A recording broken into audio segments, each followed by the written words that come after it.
তাবিজ বাবে তাফইল থেকে এর অর্থ পানাহ চাওয়া। কি চাওয়া?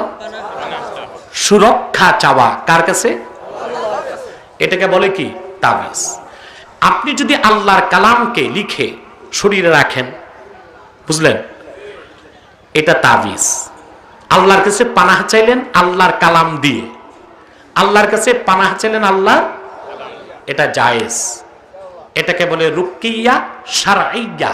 শুধু জায়েজ না, এটা সুন্নতে সাহাবা। অনেক সাহাবী তাবিজ লিখছেন। মৌলবীর তো জানা নাই, কিতাবপত্র তো পড়ে নাই। এখন তো বক্তা হইতে এলেম লাগে না, সুর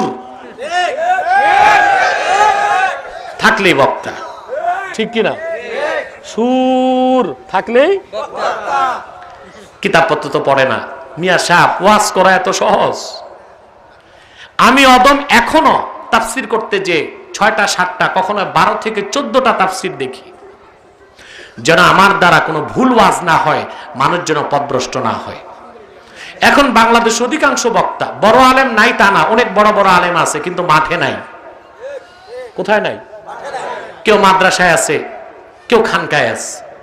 মাঠে যারা আছে আলেম আছে সংখ্যায় কম, অধিকাংশই বেআলেম। সুর আছে, এলেম। এজন্য বক্তা যে কি বলতেছে তা নিজেও বুঝে না, মধুর সাথে বিষ মিশায়া সব শেষ করে দিচ্ছে। আল্লাহ রসুল যেটাকে শিরক করেছেন সেটা তাবিজ না, ওটার নাম তামিমা।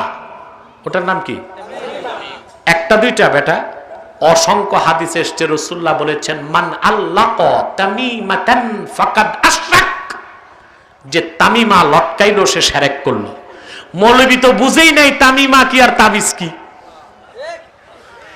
তামিমার 14টা অর্থ। কয়টা? লেসানুল আরব, আরবি সবচেয়ে বড় অভিধান লেসানুল আরবে 14টা অর্থ আসছে। আমি কয়েকটা অর্থ বলে দিই, কথা বলে না।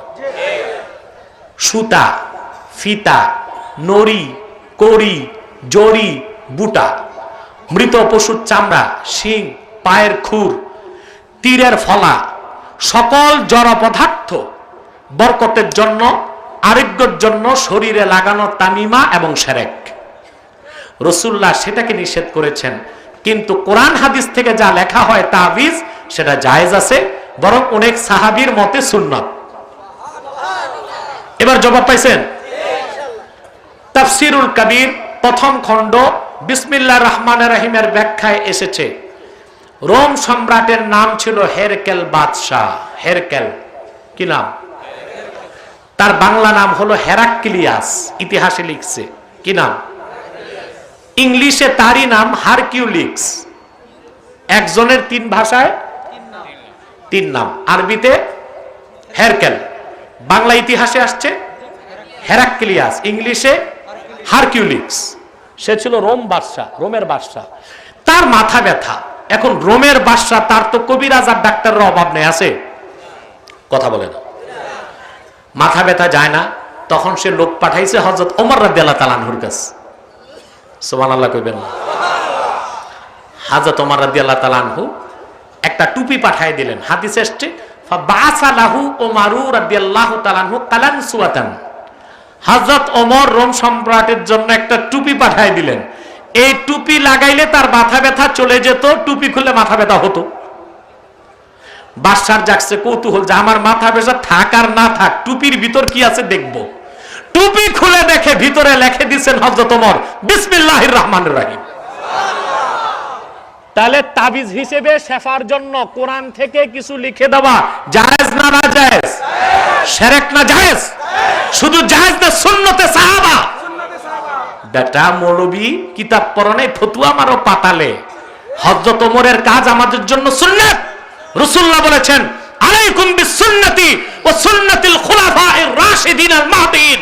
আমার সুন্নাত তোমাদের মানা যেই রকম ফরজ, আমার 4 খলিফার সুন্নাত মানাও ফরজ। সেই 4 খলিফার এক খলিফা হযরত ওমর তাবিজ লিখছেন, তাবিজ দিবেন। এটা জায়েজ না, শুধু সুন্নতে সাহাবা। বক্তার কথা রিফিউজ। ওয়া আখির দাওয়ানা আলহামদুলিল্লাহি রাব্বিল আলামিন। আসসালামু আলাইকুম ওয়া রাহমাতুল্লাহি ওয়া বারাকাতুহু।